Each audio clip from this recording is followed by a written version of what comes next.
2 விஷயம் நம்ம என்ன புரிஞ்சுக்கணும், ஏன் பற்கள் திருப்பி திருப்பி வருது. ஒன்று, என்ன மாதிரி பற்கள் பொருத்துகிறோம். சில அந்த சிமெண்ட், அதாவது நம்ம எலும்புக்கு மேலே இருக்கிற சதை, மேலே உள்ள பல்லுக்கு. ஸோ இந்த இடைவெளி எவ்வளோ இருக்குது, மேலே உள்ள பற்களுக்கும் கீழே உள்ள ஈருக்கும் இடைவெளி ரொம்ப குறைவாக இருந்தது அப்படின்னா நம்ம அபட்மெண்ட் வைக்கிறதுக்கான இடம் ரொம்ப ரொம்ப குறைவாக இருக்கும். அபட்மெண்ட் வைக்கிறதுக்கு இடம் ரொம்ப குறைவாக இருந்தால் என்ன ஆகும், நம்ம பற்கள் அந்த அபட்மெண்ட் மேலே வைக்கும்போது இந்த அபட்மெண்ட்டும் பற்களும் சிமெண்ட் மூலமாக பொருத்தப்படும்.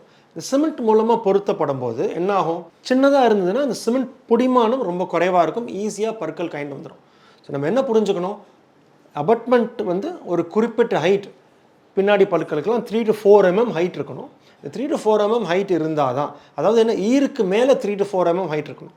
அந்த 3 to 4 mm ஹைட் இருந்தால் தான் இந்த மேலே நம்ம வைக்கிற பற்கள் வந்து பொருத்துறதுக்கான வாய்ப்பு இருக்குது. டிப்பிக்கலாக ஐடியல் சுச்சுவேஷனில் 7 mm வரைக்கும் வேணும்னு சொல்லுவோம்.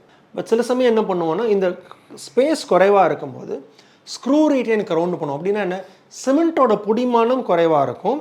ஸோ டைரெக்டாக அந்த அபட்மெண்ட்டையும் க்ரௌனையும் ஒன்றா வெளியில் ஃபிக்ஸ் பண்ணி அந்த மொத்த அசம்பிளி இம்ப்ளான்ட்குள்ளே ஸ்க்ரூ பண்ண முடியும்.